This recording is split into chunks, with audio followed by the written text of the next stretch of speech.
दोस्तों ये कहानी है दो ऐसी लड़कियों की जिनके साथ कुछ लड़के बार बार जबरदस्ती करते हैं, लेकिन उन दोनों लड़कियों ने हार नहीं मानी और उन सब लड़कों से एक एक करके अपना बदला लिया। चलिए जानते हैं कैसे। तो कहानी की शुरुआत में हम दो लड़कियों कैटी और नैन्सी को देखते हैं, जो एग्रीकल्चर की स्टूडेंट थी और अब वो स्टडी करने के लिए न्यूयॉर्क के एक फार्म में जाने वाली थी। इस बात से वो दोनों बहुत ज्यादा खुश थी। वो दोनों आपस में बात करती हैं कि इस बहाने वो न्यूयॉर्क भी घूम लेंगी और वहाँ खूब सारी शॉपिंग भी कर लेगी। अगली सुबह उन दोनों को लेने उनके अंकल जैसन आते हैं, जो कि एक FBI एजेंट थे। जब वो दोनों जैसन के घर जाते हैं तो वहाँ उनकी मुलाकात जैसन की गर्लफ्रेंड से होती है, जो उन्हें देखकर बहुत खुश होती है। अब नए शहर में आने के बाद कैटी और नैन्सी अपना नाम भी नया रखने का सोचती हैं। जहाँ कैटी अपना नाम हैदर तो वहीं नैन्सी अपना नाम रैप्ली रखती है। अगले दिन जैसन उन्हें बस स्टॉप पर लेकर जाता है, क्योंकि कैटी और नैन्सी को स्टडी के लिए एग्रीकल्चर फार्म जाना था, जहाँ पर जैसन इन दोनों के साथ ही न्यूयॉर्क जाने वाली बस का वेट करने लगता है। कैटी जैसन को ये कहते हुए वहाँ से जाने के लिए कहती है कि अब वो यहाँ से चली जाएंगी और फार्म पहुँचकर उन्हें मैसेज कर देगी, जिस पर जैसन उन्हें कोड वर्ड इस्तेमाल करने के लिए कहता है, जिससे कि वो समझ सके कि वो लोग सेफ हैं। कैटी कहती है कि मैं एप्पल वर्ड यूज करूंगी, लेकिन जैसन कहता है कि तुम्हें हर बार अलग अल्फाबेट वर्ड का यूज करना है, ताकि कोई तुम्हारे कोड वर्ड को ना समझ सके। यहाँ पर रोड से गुजर रहे दो लड़के कैटी और नैन्सी को देखते हैं। जैसन के यहाँ से जाने के बाद कैटी और नैन्सी एक रेस्टोरेंट में कॉफी पीने जाते हैं, जहाँ पर वो लड़के भी आ जाते हैं जो उन्हें कुछ देर पहले देख कर गए थे। इनका नाम जेड और ल्यूकस था। वो दोनों कैटी और नैन्सी से बातचीत करने लगते हैं। यहाँ पर कैटी और नैन्सी उनको अपना नाम हैदर और रैप्ली बताती हैं। कैटी उन्हें बताती है कि हम न्यूयॉर्क के एग्रीकल्चर फार्म में स्टडी के लिए जा रहे हैं, जिस पर जेड उन्हें कहता है कि हम भी उधर ही जा रहे हैं, अगर तुम आना चाहो तो आ सकती हो, हम तुम्हें फार्म तक छोड़ देंगे। लेकिन कैटी उन्हें उनके साथ जाने से मना कर देती है और जब जेड और ल्यूकस वहाँ से जाने ही वाले होते हैं तो नैन्सी कैटी को उनके साथ जाने के लिए मना लेती है और वो दोनों उनके साथ चली जाती है। यहाँ से वो दोनों कैटी और नैन्सी को फार्म न ले जाकर अपने घर ले जाते हैं, जो कि एक जंगल के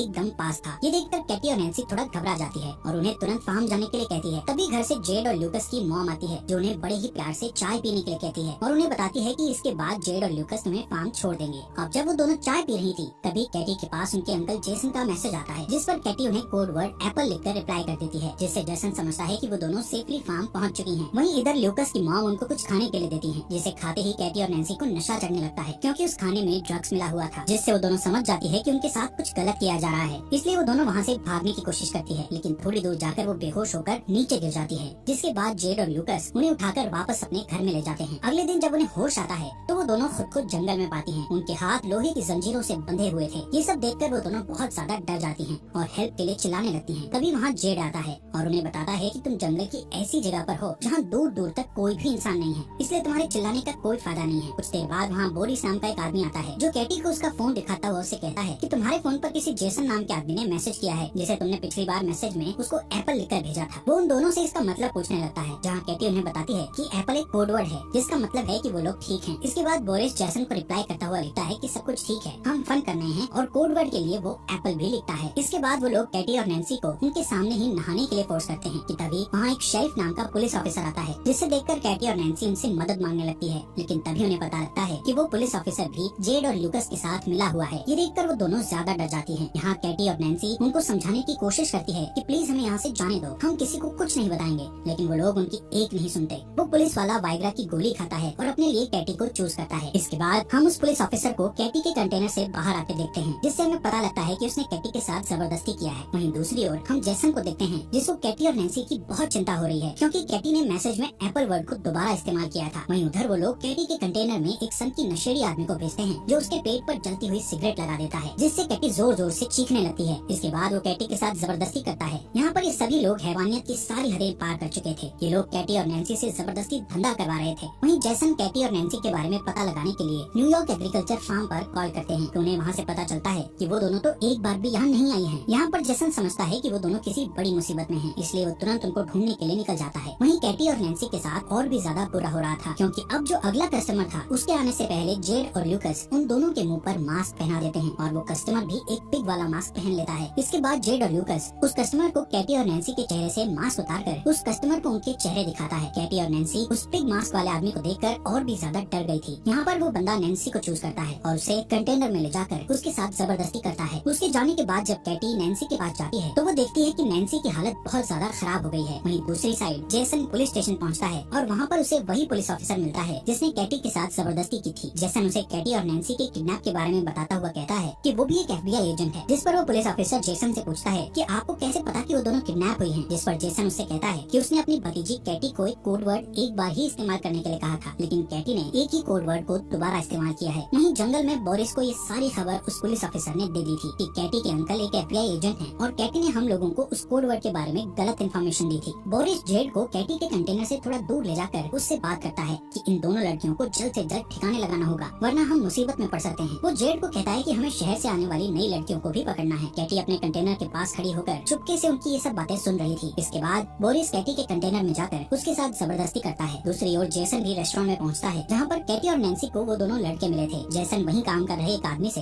कैटी और नैन्सी के बारे में पूछता है, जहाँ वो आदमी उसे बोरिस की गाड़ी के बारे में बताता है।